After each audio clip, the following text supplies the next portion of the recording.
السلام عليكم ورحمة الله. النهاردة إن شاء الله فيديو رقم 14 من كورس التصميمات الكهربائية. فيديو النهاردة هنتكلم فيه عن منظومات التكييف الاير كونديشننج. هنتعرف على ايه انواع منظومات التكييف المختلفة وبتتكون من ايه، وايه هي مراحل التبريد او طريقة عمل منظومة التبريد. وهنعرف كذلك هنتعرف على بعض وحدات قياس الكميات الحرارية. جميل. طيب تعالوا بينا نبدأ بسم الله.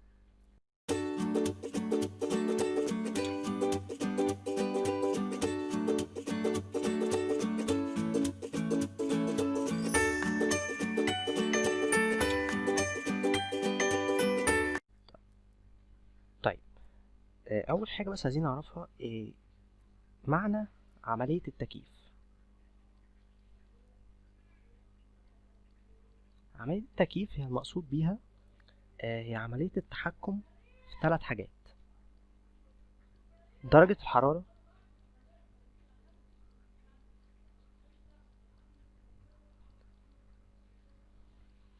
والرطوبه، وكميه الهواء الموجوده في المكان.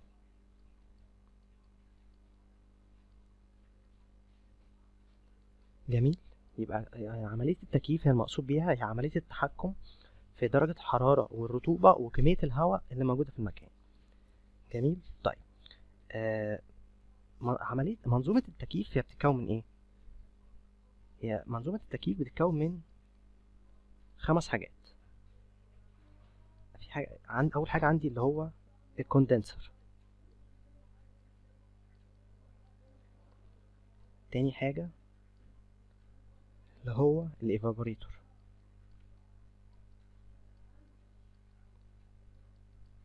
اللي هو المبخر. جميل. والكوندنسر هو معناه المكثف، والايفابوريتور اللي هو المبخر. في عندي بعد كده الكمبريسور اللي هو الضاغط. في عندي بعد كده رابع حاجة اللي هو صمام التمدد، الاكسبانشن فالف. جميل. صمام التمدد. خامس حاجة اللي هي آخر حاجة سائل التبريد.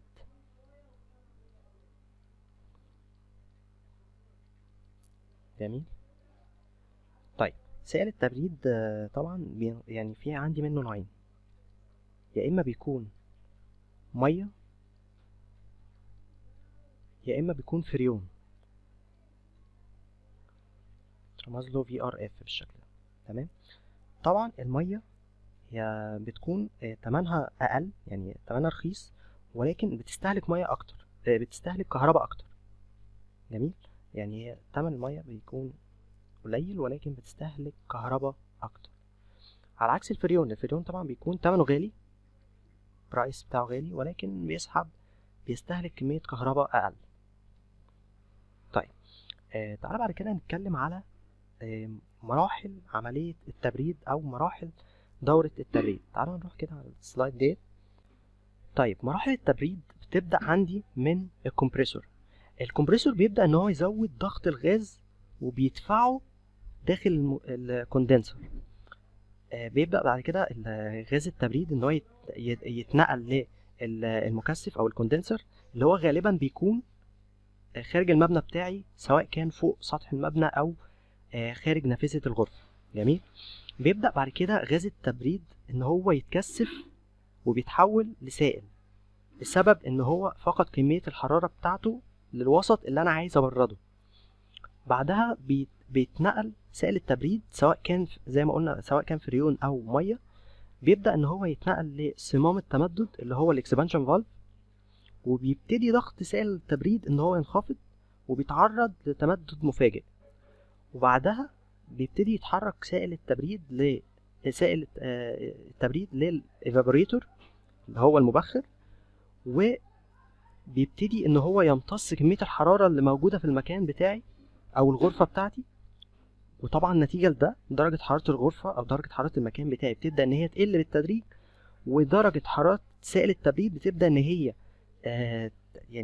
هي تزداد بالتدريج، ويرجع لحالته الغازية مرة تانية، وبيتحرك ناحية الكمبريسور وبتبدأ تكرر دورة التبريد مرة تانية وهكذا. جميل.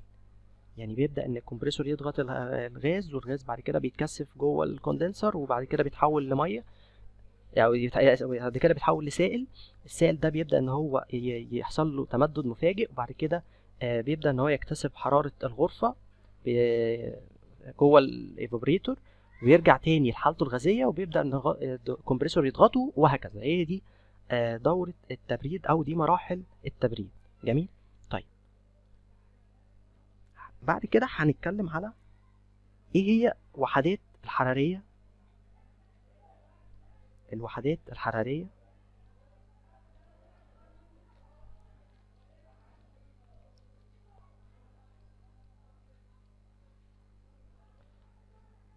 وحدات قياس الكميات الحرارية. طبعا هي في عندي 3 وحدات. أول واحدة اللي هي البي تي يو، اختصار لبريتش ثيرمال يونت. تاني واحدة عندي اللي هي الطن، طن التبريد.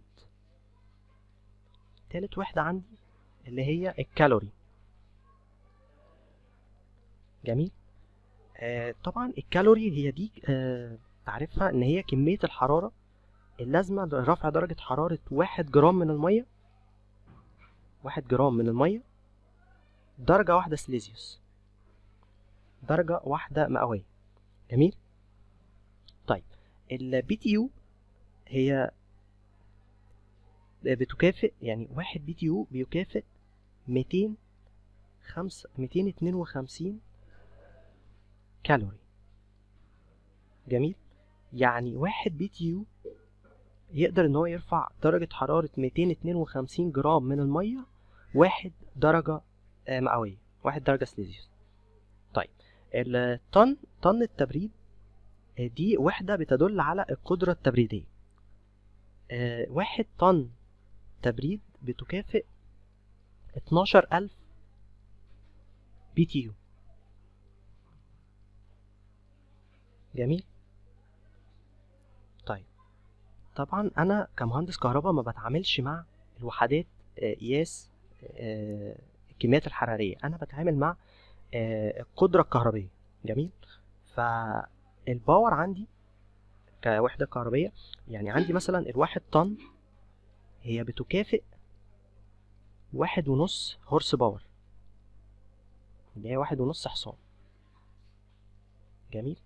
طبعا انا عارف ان الواحد هورس باور بتساوي 754 واط، 754 واط، او الواحد هورس باور هي بتساوي تقريبا 1 كيلو فولت امبير. جميل. طبعا انا عارف ان الواحد طن تكافئ 12000 بي تي يو،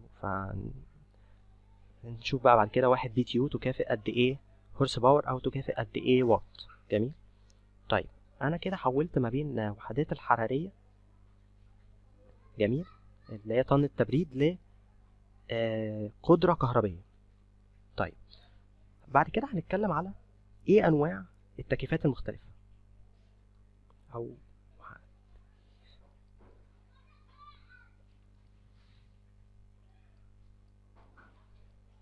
جميل.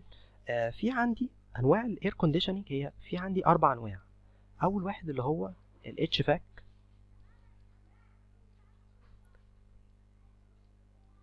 اتنين اللي هو بيسموه السبليت داكت،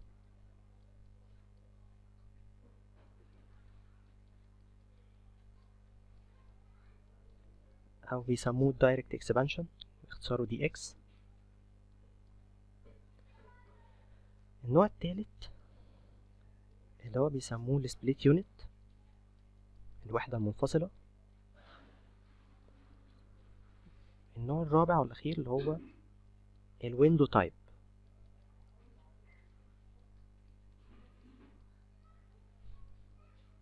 جميل. طيب تعالوا كده نتكلم على نوع من الأربعة دول بشكل مفصل شوية. طيب أول نوع اللي هو منظومة ال HVAC. HVAC اختصار ل Heat Ventilation Air Condition. جميل. ال HVAC هي تعتبر تكييف مركزي على نطاق واسع. جميل.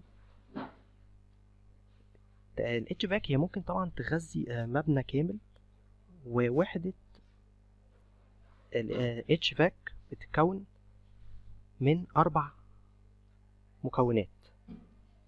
في عندي التشيلر والبامب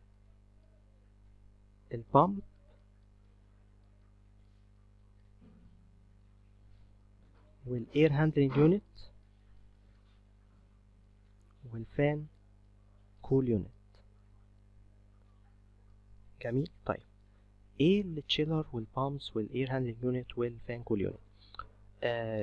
الاتش فاك لو جيت مثلا ارسمه هيكون وحدة التشيلر موجودة على سطح المبنى. جميل. بعدها جنبها كده بيكون فيه البامبس بتاعتي. جميل. كده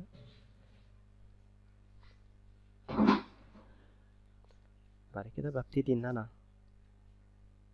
اوصل الهواء البارد لوحدات الفان كول يونت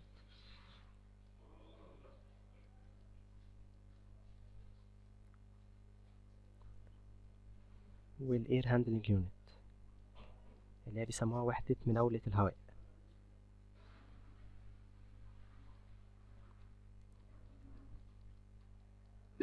طيب لو لاحظنا ان انا ده مثلا ادي المبنى بتاعي اهو. جميل. لو لاحظنا هنلاقي ان انا حاطط وحدات الفان كول يونت جنب بعض، ولكن حاطط وحدة الاير هاندلنج يونت تحت بعض. جميل. ليه؟ هنعرف دلوقتي السبب ده. جميل. طيب انا عندي مثلا اول حاجة اللي هو التشيلر.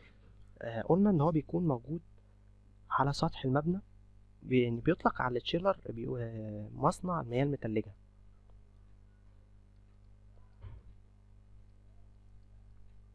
جميل.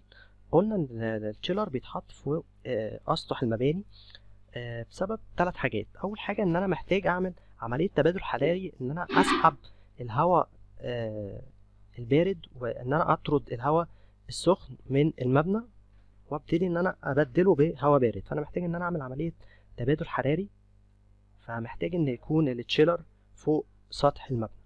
تاني حاجة انا بحتاج مساحة كبيرة، لان التشيلر بيكون حجمه كبير، فانا بحتاج ان انا مساحة كبيرة. مش هينفع ان انا احطه في في البيزمنت الخاص بالمبنى، لازم يكون على سطح المبنى. تالت حاجة طبعا ان هو التشيلر بيكون عبارة عن مجموعة من المواتير. بيكون المواتير دي صوتها عالي شوية، فانا ما اقدرش ان انا احطها في البيزمنت، لازم يكون فوق سطح المبنى عشان ما يسببش ازعاج لاي حد. طيب تعالى كده نروح نشوف التشيلر ده شكله عامل ازاي. تمام. ادي صورة كده سكيماتيك بيوصف مكونات التشيلر من جوه. طبعا بيكون في عندي الكوندنسر والكمبريسور والكولنت بامب والاكسبانشن فالف اللي هي صمام التمدد، والبامب اللي هي بتنقل سائل التبريد، وادي كومبريسور اللي هو اللي بيضغط غاز التبريد، وادي الكوندنسر اللي هو بيحول الغاز لسائل، بيبتدي ان هو يعدي السائل ده على الهواء بحيث ان هو يبرد الهواء. بيبتدي بعد كده ان هو بيجي الوحدات مناولة الهواء اللي هي تبدأ توزع الهواء البارد في المبنى بتاعي. جميل.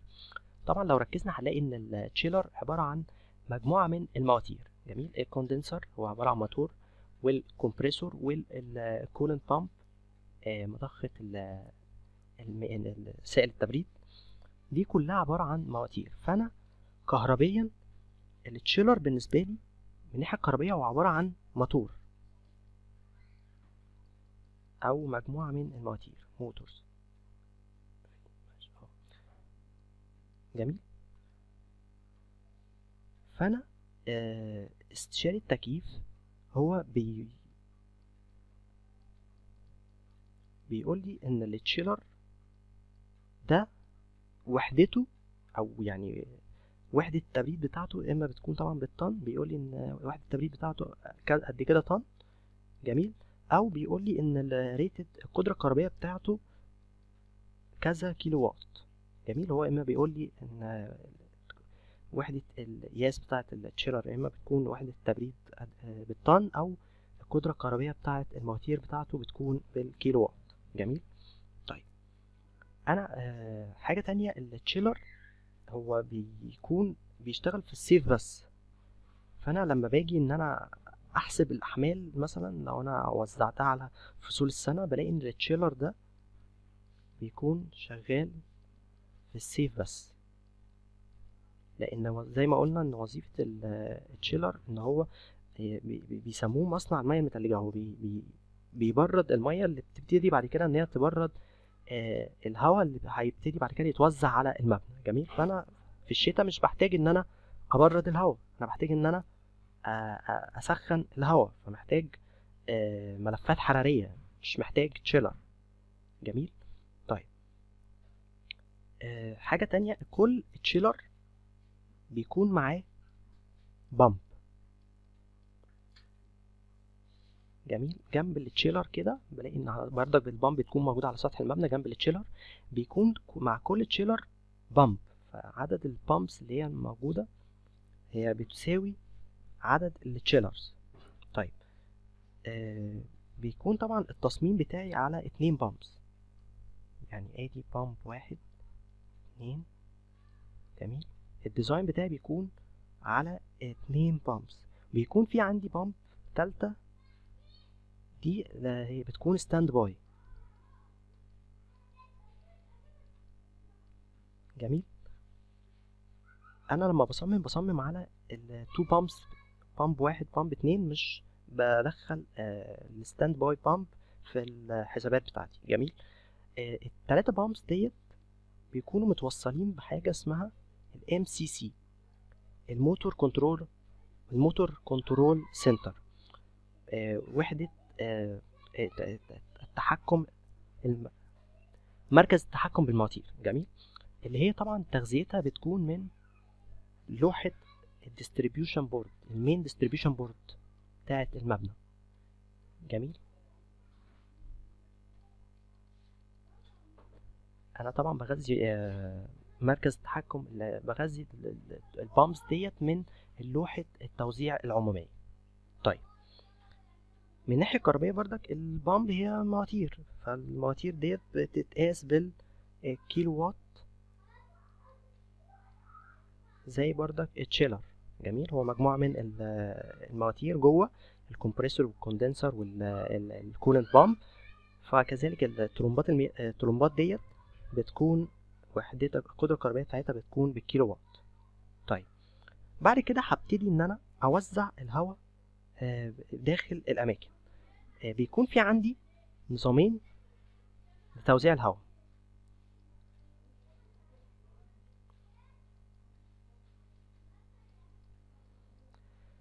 اما الفان كول يونت او الاير هاندلنج يونت. طيب ايه هي الفان كول يونت وايه هي الاير هاندلنج يونت؟ الفان كول يونت هي بتستخدم مجموعة من الفانز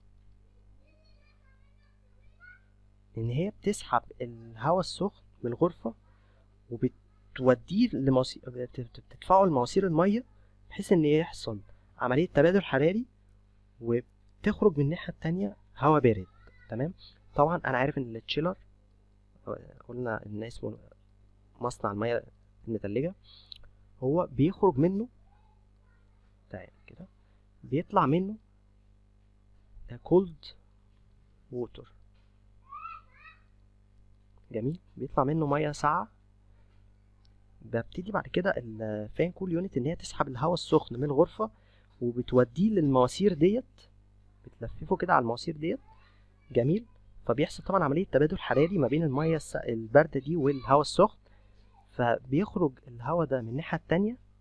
جميل. هواء بارد. تمام. وبيكون في طبعا مواسير تانية بترجع بعد كده الهواء السخن هنا. جميل. ده المية السخنة.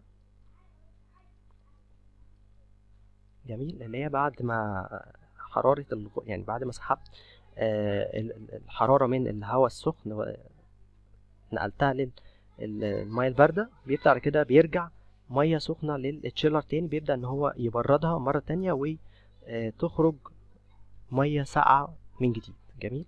طيب الفان كول يونت انا بستخدمها في الاماكن الصغيره. جميل. زي مثلا عندي غرف اقامه مريض،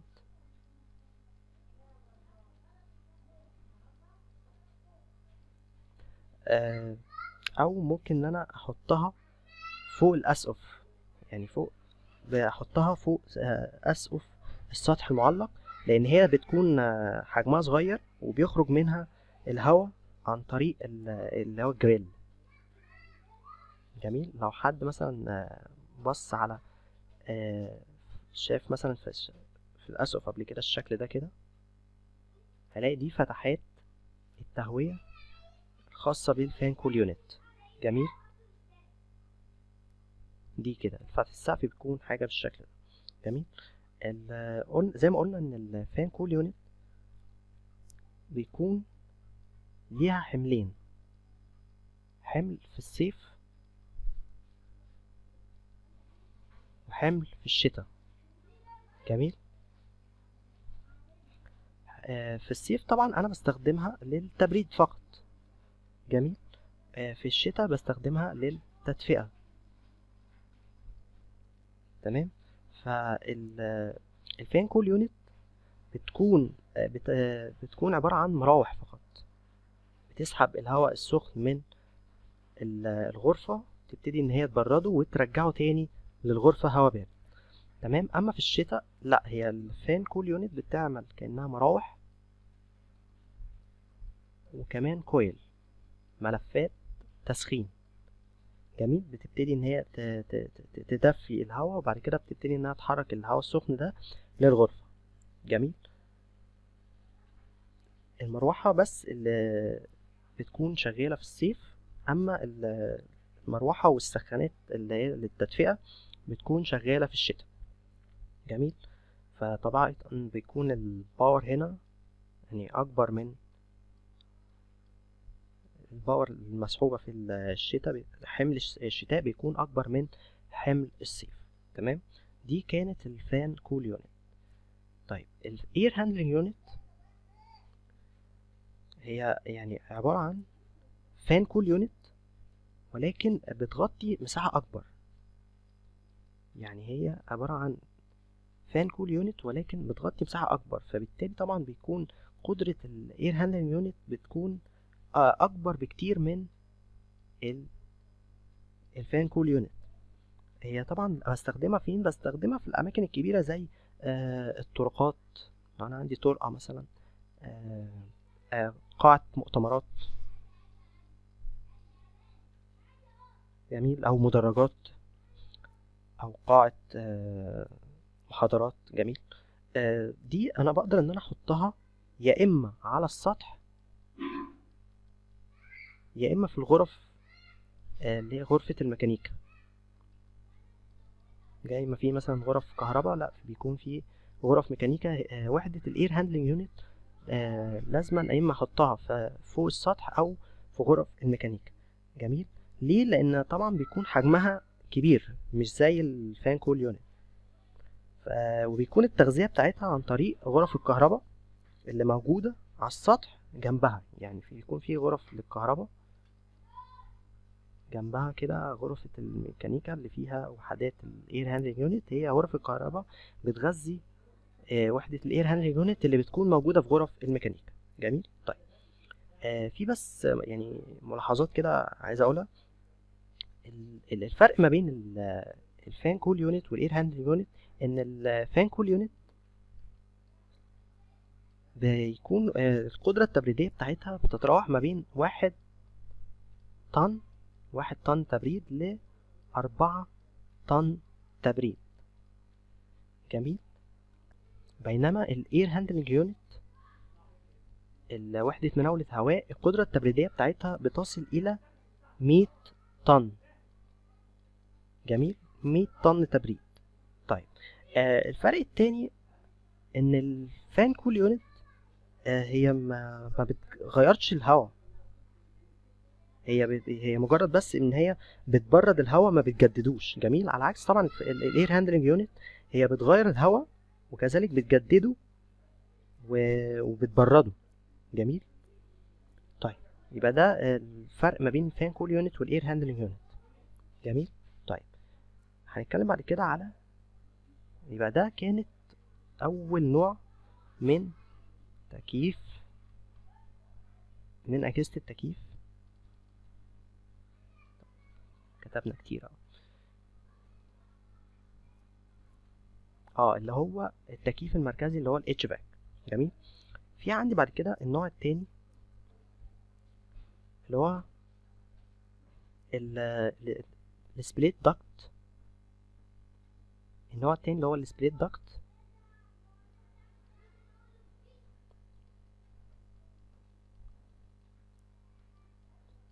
او بيسموه الدايركت اكسبانشن دي اكس. طيب، السبليت داكت هو نوع تاني من التكييف المركزي،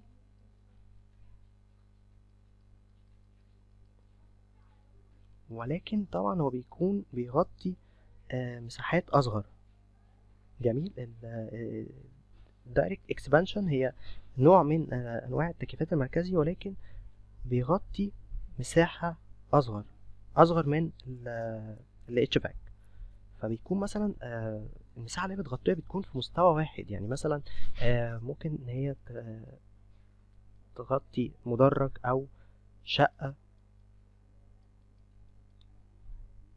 او ممكن مثلا دور كامل، دور سكني بالكامل، او ممكن مكان مفتوح وليكن مثلا زي الجوامع مثلا. جميل.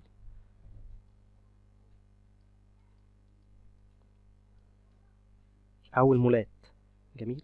طيب، السبليت داكت هي زي ما قلنا ان هي بتعتبر تكييف مركزي، بسبب ان مصدر التبريد بيكون جهاز واحد، بوزع منه الهواء البارد على اكتر من غرفة عن طريق الداكتس.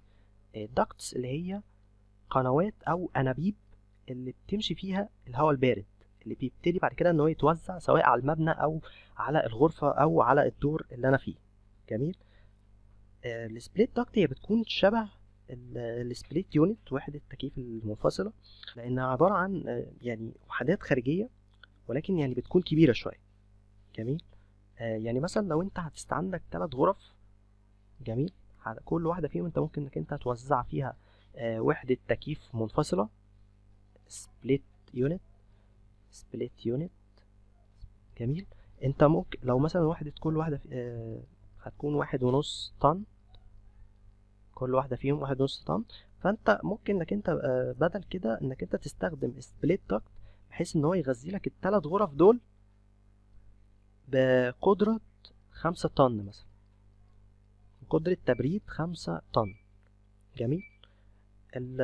نظام الدايركت اكسبانشن هو يعني اغلب الانظمة التكييف بتكون اللي هو نظام الدايركت اكسبانشن. بيكون طبعا النوع ده من التكييف بيكون بيشمل نظامين من الداكتس. في عندي اللي هو السبلاي داكت، وفي عندي الريتيرن اير داكت. السبلاي داكت هو ده اللي بيشيل الهواء البارد للمكان اللي انا عايز ابرده، والريتيرن اير داكت هو ده الداكت اللي بيشيل الهواء، بيحمل الهواء الراجع من المكان اللي انا كنت عايز ابرده. جميل. يعني بيكون في عندي 2 داكتس، واحد بيشيل الهواء البارد الكول، واحد بيشيل الهواء السخن. جميل. او مش الهواء اللي هو الراجع من الغرفة بتاعتي. جميل. تمام. بس عشان يعني ما اطولش عليكم اكتر من كده، الفيديو الجاي ان شاء الله هنستكمل شرح بقية انواع التكييفات. هنعرف ازاي بيتم حساب حمل التكييف. كده فيديو النهارده خلص. بشكركم والسلام عليكم ورحمة الله وبركاته.